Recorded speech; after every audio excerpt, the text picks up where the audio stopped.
Hey, welcome to the Movie Hall for March 2022. I'm your host, Kyle Goethe, and these are the movies that I've been picking up and adding to my collection.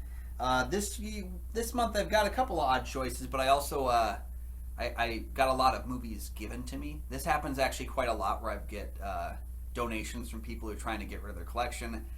Recently, my brother and his wife got rid of all their home videos, so they gifted them all to me. Movies I like, movies I don't like. But I tend to have them around. I've got a movie room. So I've got some hand-me-downs from people and some movies that I actually added to my collection. Let's start with the ones that I actually went out and purchased. 'Cause some of the other ones in here are kind of odd. Let's go ahead and separate those out real quick. Okay. Yeah. First things first. I added this one to my collection because it was my favorite of the Best Picture nominees from last year, Belfast from Kenneth Branagh. He won his award for Best Original Screenplay with this film. This is my second favorite movie of last year after Shang-Chi and the Legend of the Ten Rings. I'm so taken with this movie. I like that it's nice to have a short Best Picture nominee, one that's very accessible. I really like this movie deals with heavy themes through a child's eye and a child's lens. It feels like a coming of age movie that's got a lot of heart to it, but it also tends to hit on things like family and separation. And when you have this movie right now, maybe I'm wrong. Maybe I'm a jerk for saying this. So take this with a grain of salt. But this movie feels all the more important to me now with what's going on in Ukraine. Because it is about families trying to stay together, trying to find a way to exist and move on within conflict in their home. Different conflicts, to be sure. But it is like, it does feel very, very close to home in terms of what's going on in the Ukraine because of the family dynamic that's at play. And that's why I think the film feels more universal than it is. I don't know much about, like the world of the 1960s for a young Kenneth Branagh, but I know how he grew up during that time based on the fictional telling of his story. I think it's a special movie, and I think people hating on it are just hating on it because it's maybe not as deep as other movies. It doesn't tackle things in a very complex way. It is a very simple view. But you know what else was a simple view? Coda and won Best Picture, so deal with it. Anyway, Belfast. That's added to my collection. All right. Another Blu-ray that was added to my collection that is a complete polar opposite. This is actually a movie I don't like, and I went out and added it to my collection anyway, purely because I have the first film in this collection, I have the second film in this series, and I have the fourth film in this series, but I'm missing the third, which has been newly released on Blu-ray in January. It's Candyman 3 Day of the Dead. This is the new Vestron Video Collector's Edition of the film. This is a bad movie. It's even considerably worse than the second one. I don't think the second or third one are good at all. But I have them. I have all four now. So do with that information what you will. This is the Blu-ray digital copy, Vestron video version of it. One thing I'll give credit to with the three Candyman movies is how they felt that they were connected. They felt that they did kind of have a fluidity to them. Day of the Dead is a direct sequel to Farewell to the Flesh, the second film. It recasts a couple of roles, sets itself at a decade or two later, but it is directly related to the events of the second film, which I really, really think is great. Not too often when you get to the third film of a horror franchise that actually tries to stay within the mythology. This one doesn't do it all that well, but it does it well enough. I just think in general the lead actress is not very good. Who's the Donna Derrico from Baywatch is the lead, and she's not good at all. Tony Todd's barely in the movie. It's just a cheaper feeling movie. It's not really good at all. But I'm curious in checking this out, especially because I also really like these prestige level home video releases. Vestron Video is not as well known as, say, Criterion, Arrow, Vinegar Syndrome, Synapse, is that it? Not as well known as those. Vestron kind of had their own company, and these movies are kind of just like prestige level releases of their other movies, but they've got some good special features, and I think there's a couple in here that actually talk about kind of how this movie didn't work, and that's kind of fascinating to me, is people dissecting. It's kind of like when you dissect a bad relationship. You can dissect a bad production and see what kind of comes out. So That is one of my personal picks, the Blu-ray Candyman Day of the Dead. Not a great movie. In fact, it's downright bad. But we'll see maybe if the special features save it. Next up on the list, I actually bought this at the same time that I bought Candyman Day of the Dead, another movie that's, again, a complete polar opposite than what I just talked about. But I kind of have a thing for Bible epics. I haven't watched a lot of them, but I feel like that might be my next hit.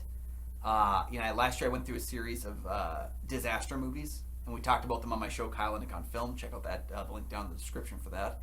And then I've also recently been on a bit of a murder mystery kick. I think my next weird obsession in movies is going to probably be Bible epics. So I picked up The Bible in the Beginning. I am a faith-based person. I do believe in a higher power of things, but I also don't. I don't pick on you if you don't. It's my personal journey, and I do like Bible epics. I do think they're interesting when done right.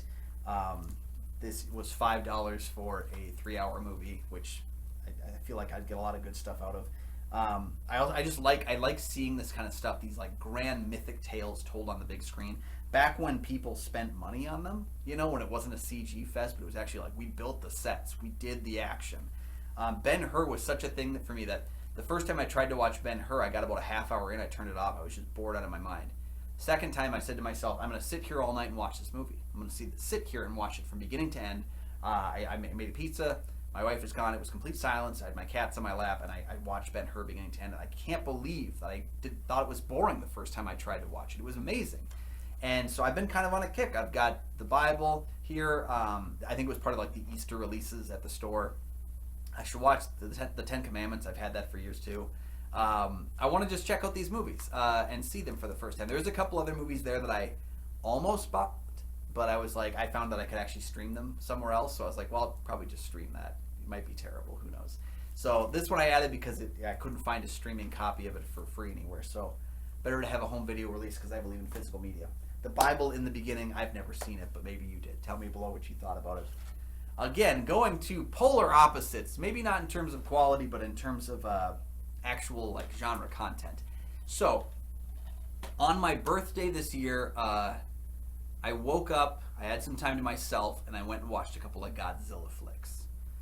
I was curious while watching them because I'm getting closer to the end of the Showa period of Godzilla films, and I have the Criterion Collection release of those films. I'm getting to the end of that, and I know down in my movie room, I know I have some Heisei, Millennium, Reiwa. I have like some of the later Godzilla films after that 75 ending to the Showa period. Because basically, they kind of had like James Bond almost, where there was like a period of time they rebooted it in the 80s for Godzilla 85, The Return of Godzilla. Then rebooted it again, I think, with Godzilla 2000. I might be wrong on that, but I think that was the third reboot then. And they're rebooting it again with Shin Godzilla, I think, in 2016. They basically go through a period where they're like, let's just wipe the slate clean, start back over again. It's kind of like Batman. Every couple of years we're going to get new Batman. Every couple of years we're going to get a redo of Godzilla.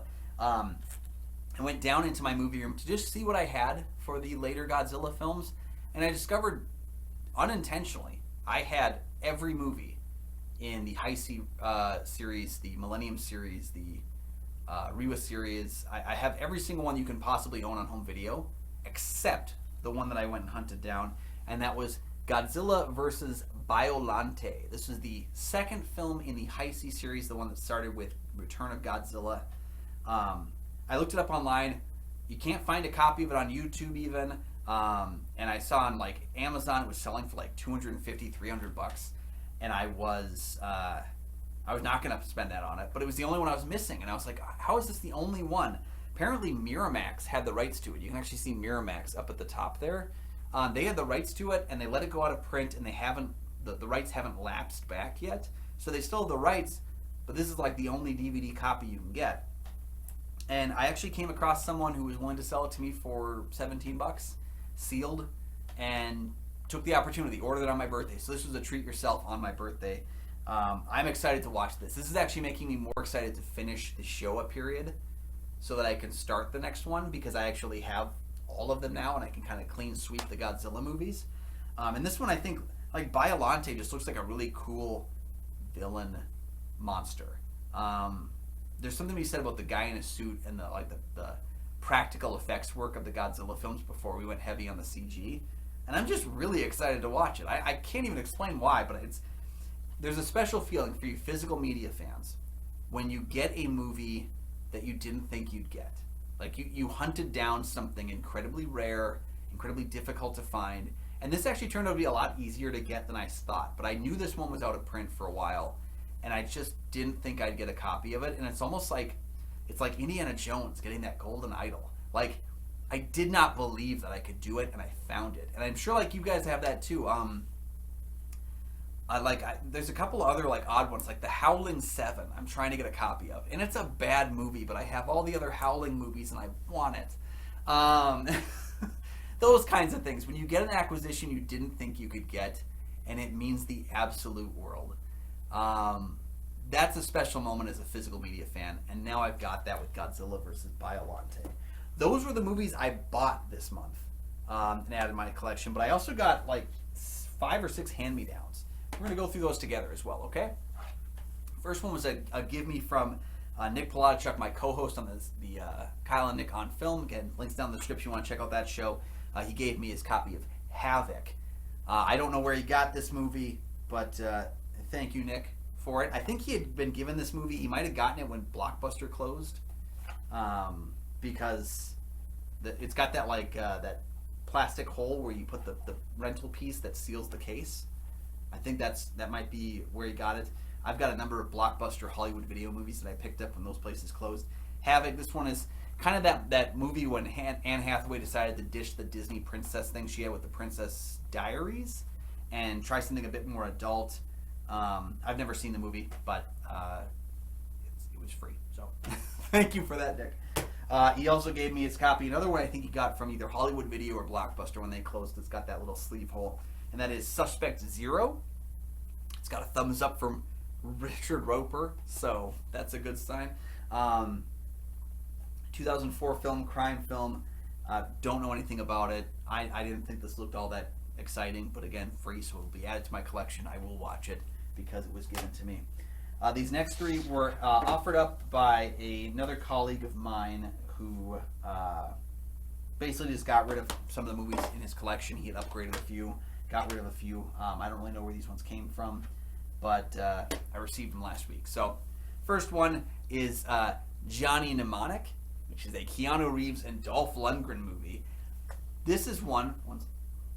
This is a movie that it's not particularly good, but it's also it's very, very fun. It's a cheesy time at the cinema, and I think that I had a lot of fun watching this. There's a lot of great concepts in this movie. It's overall it's not a perfect execution, but I find the film itself entertaining enough to keep watching it.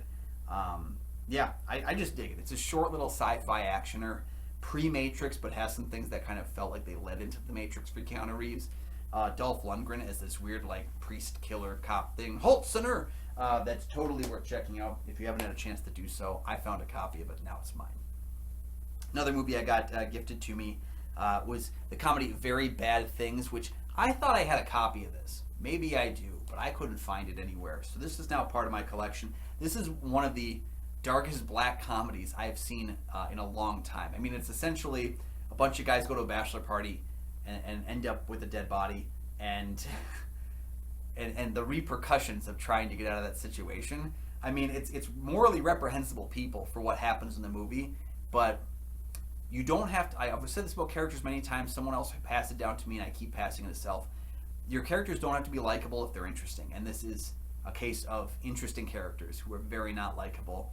A very savagely funny movie, as the quote on the back said, savagely funny is very perfect for this. It's got Jon Favreau in it. It's got Christian Slater in it, Cameron Diaz, Daniel Stern. It's a fantastically black comedy that I think is way better than people gave it credit for, but I don't think it came out at the right time. I think people just didn't want that at the time. All right. This next one, again, is another movie that I would consider to be a bad movie, but damn it all if it's not watchable for me. And that is the incredibly silly and terrible Night at the Roxbury with Will Ferrell and Chris Kattan. This is a bit maybe of my childhood, my nostalgia. I grew up watching these two guys in the Night at the Roxbury sketches on SNL. The movie is, again, not good, but it's very funny for me. I find it funny. So I can't really defend it, but a friend of mine was giving away their copy of this movie. I snatched it up from him because I didn't have a copy of this yet. And actually, okay, it felt like the disc wasn't in there. Disc is in there. I'm going to watch this movie again because I'm enjoying it. So there you have it. Those are the things I added to my physical media collection in March of 2022. Let me know your thoughts on the movies that I've now added to my collection. Some of the ones I didn't see, should I watch them or should I not? I'll probably watch them regardless, but let me know what you thought about them. And some of the movies that I'm celebrating adding to my collection, let me know your thoughts on those down in the comment section below. Again, I'm open to watching just about any movie, so if you're going to give me one, and if you're a viewer that's trying to offload your collection, let me know. Thank you guys for joining me. Let me know your thoughts. Do me a favor while you're here. Go ahead and click like to the video and click subscribe. They're 2 free things you can do that can help support my channel, make it so I can do more of the stuff that I love to do on this channel with you guys. And it'll also make sure you never miss a new episode of the show as I drop new episodes as often as I can. Thank you guys for joining me so much. I do appreciate it. And we'll see you next month.